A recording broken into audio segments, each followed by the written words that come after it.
देसी रियासतों के प्रति जो अंग्रेज की नीति थी उससे संबंधित जितने भी महत्वपूर्ण वन लाइनर क्वेश्चन बन रख सकते थे उन सबको लेकर आपके सामने आई हूँ। तो दोस्तों वीडियो बहुत ही महत्वपूर्ण होने वाला है, वीडियो के लास्ट तक बने रहिएगा।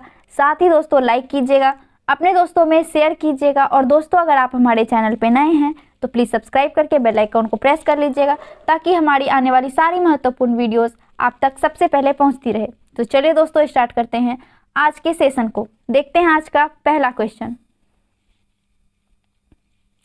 ब्रिटिश ईस्ट इंडिया कंपनी ने रियासती शक्ति किस वर्ष प्राप्त की थी? तो दोस्तों याद रखेंगे ब्रिटिश ईस्ट इंडिया कंपनी जो है वह रियासती शक्ति 1765 ईस्वी में अपने हाथों में ले ली थी। अगला क्वेश्चन, कंपनी ने बंगाल, बिहार और उड़ीसा में दीवानी प्राप्त की।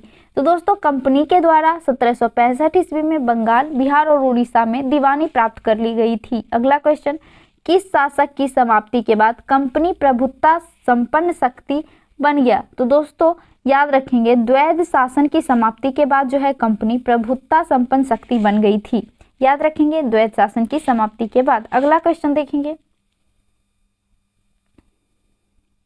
अगला क्वेश्चन है, किस एक्ट के तहत कंपनी को भारतीय देशी रियासतों के आंतरिक मामलों में हस्तक्षेप करने से मना कर दिया गया? तो दोस्तों याद रखेंगे ईस्ट इंडिया कंपनी।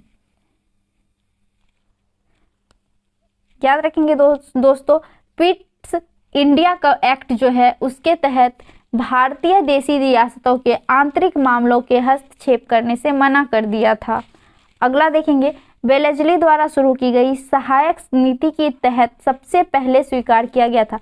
तो दोस्तों वेलेस्ली द्वारा शुरू किया गया था सबसे पहले, तो याद रखेंगे सहायक नीति जो है वह वेलेस्ली के द्वारा शुरू किया गया था और इसे स्वीकार करने वाला जो सबसे पहला देशी रियासत था वह था हैदराबाद के निजाम के द्वारा 1798 ईस्वी में। याद रखेंगे सबसे पहले सहायक नीति में हैदराबाद ने इसे स्वीकृति दी थी 1898 ईस्वी में। अगला क्वेश्चन देखेंगे, सिंधिया ने किस वर्ष सहायक नीति संधि को स्वीकार प्रदान किया था? तो दोस्तों सिंधिया के द्वारा जो है 1801 ईस्वी में सहायक संधि को स्वीकृति प्रदान की थी। याद रखेंगे 1801 ईस्वी में सिंधिया के द्वारा सहायक संधि को स्वीकृति प्रदान की गई। अगला क्वेश्चन देखेंगे, 1831 ईस्वी में लॉर्ड विलियम बेंटिंग के द्वारा किस रियासत को ब्रिटिश भारत का हिस्सा बना दिया गया? तो दोस्तों याद रखेंगे मैसूर को जो है 1831 ईस्वी में लॉर्ड विलियम बेंटिंग के द्वारा रियासत के ब्रिटिश भारत का हिस्सा बना दिया गया। अगला क्वेश्चन देखेंगे,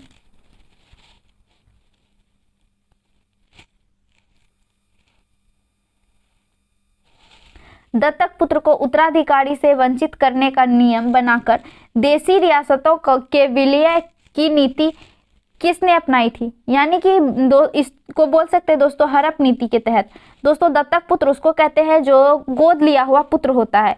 तो दत्तक पुत्र को उत्तराधिकारी से वंचित करने के लिए लॉर्ड डलहौजी के द्वारा जो है दोस्तों लॉर्ड डलहौजी के द्वारा हड़प नीति यानी विलय की नीति को अपनाया गया था।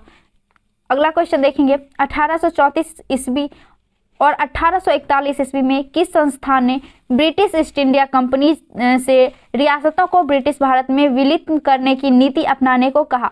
तो दोस्तों याद रखेंगे कोर्ट ऑफ डायरेक्टर्स के द्वारा 1834 और 1841 ईस्वी में ब्रिटिश ईस्ट इंडिया कंपनी के द्वारा रियासतों को ब्रिटिश भारत में विलीन करने की नीति को अपनाया गया। अगला क्वेश्चन,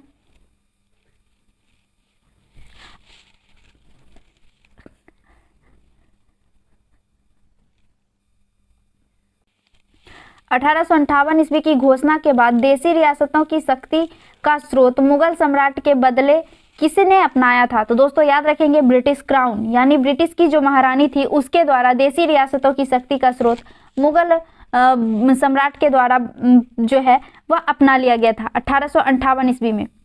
दोस्तों ये 1857 की क्रांति के बाद ब्रिटिश क्राउन यानी कि वहाँ की ब्रिटिश की जो महारानी थी वह अपने हाथों में यहाँ के सत्ता को ले ली थी। अगला क्वेश्चन देखते हैं, महारानी विक्टोरिया को केसरे हिंद की उपाधि किस वर्ष प्रदान की गई?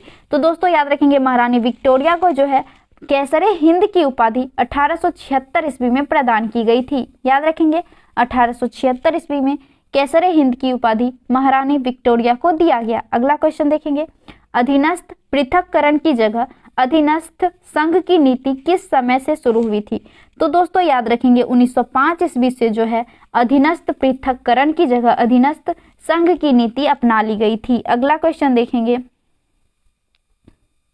अगला क्वेश्चन है, मध्यम आकार वाली देशी रियासतों ने वर्ष 1921 ईस्वी में किस संगठन की स्थापना की? तो याद रखेंगे दोस्तों, मध्यम आकार वाली देशी रियासत जो है वह नरेंद्र मंडल को 1921 ईस्वी में संगठन की स्थापना की। अगला क्वेश्चन है, ऑल इंडिया पीपुल्स कॉन्फ्रेंस का जो गठन है वह किस वर्ष हुआ? दोस्तों ऑल इंडिया पीपुल्स कॉन्फ्रेंस का गठन 1927 ईस्वी में हुआ था। याद रखेंगे 1927 ईस्वी। अगला, गोलमेज सम्मेलन के दौरान भारतीय संघ के निर्माण के प्रस्ताव का स्वागत किन्होंने किया था? तो याद रखेंगे दोस्तों, रियासतों के जो नरेश थे यानी रियासत का जो राजा था उसने गोलमेज सम्मेलन के दौरान भारतीय संघ के निर्माण का प्रस्ताव का स्वागत किया था। अगला क्वेश्चन देखेंगे। अगला क्वेश्चन है, किस अधिनियम के तहत रियासतों ने उत्तराधिकार को के लिए कंपनी से पूर्व अनुमति लेना आवश्यक था? तो दोस्तों याद रखेंगे 1833 ईस्वी का चार्टर एक्ट अधिनियम के तहत जो है रियासत के उत्तराधिकारी अपने पद यानी कि उत्तराधिकारी बनने से पूर्व जो है वह कंपनी से अनुमति लेते थे। अगला क्वेश्चन, 1935 ईस्वी के भारत शासन अधिनियम के तहत संघीय विधान मंडल में देशी रियासतों के लिए कितनी सीटें आरक्षित की? तो दोस्तों याद रखेंगे 1/3 भाग। 1/3 भाग जो है 1935 ईस्वी में भारत सरकार अधिनियम के तहत संघीय विधानमंडल में देशी रियासतों के लिए रखी जाती थी। अगला क्वेश्चन देखेंगे, ब्रिटिश भारत और देशी रियासत के बीच भेद की नीति के बिना कांग्रेस ने अपनी नीति का क्रियान्वयन किस वर्ष से शुरू किया था? तो दोस्तों याद रखेंगे 1939 ईस्वी के तहत जो है ब्रिटिश भारत और देशी रियासत के बीच भेद की नीति बिना कांग्रेस ने अपनी नीति का क्रियान्वयन किए हुए ही शुरू किया। अगला क्वेश्चन, ब्रिटिश सरकार द्वारा किस योजना के तहत भारतीयों को शक्ति हस्तांतरण का आश्वासन दिया गया था? दोस्तों याद रखेंगे क्रिप्स मिशन। क्रिप्स मिशन के तहत जो है ब्रिटिश सरकार द्वारा भारतीयों को शक्ति हस्तांतरण का आश्वासन दिया गया था। अगला क्वेश्चन, तंजौर रियासत ने किस वर्ष कंपनी के साथ संधि कर ली? तो दोस्तों तंजौर रियासत जो है 1799 ईस्वी में कंपनी के साथ संधि कर ली थी। अगला क्वेश्चन देखेंगे। अगला क्वेश्चन कह रहा है 1746 ईस्वी में कैबिनेट मिशन द्वारा संघीय विधानमंडल में 10 लाख की आबादी पर एक सीट के आधार पर रियासतों के लिए कितने सीट निर्धारित की गई थी? तो दोस्तों 10 लाख की आबादी पर एक सीट के आधार पर जो है रियासत के लिए 93 सीट की व्यवस्था की गई थी। यानी कि रियासतों के जो लोग थे लोगों के लिए 93 सीट को रखा गया था। यह 1946 के कैबिनेट मिशन के द्वारा किया गया था। अगला क्वेश्चन देखेंगे, रियासतों को भारतीय संघ में सम्मिलित करने में किसने पर्याप्त सहयोग दिया? तो दोस्तों रियासतों को भारतीय संघ में सम्मिलित करने में माउंटबेटन ने जो है सहयोग किया था। याद रखेंगे दोस्तों, माउंटबेटन करके भारतीय संघ में रियासतों को सम्मिलित करने में मदद की थी माउंटबेटन के द्वारा। तो दोस्तों हमारा आज का सेशन यहीं पे समाप्त होता है।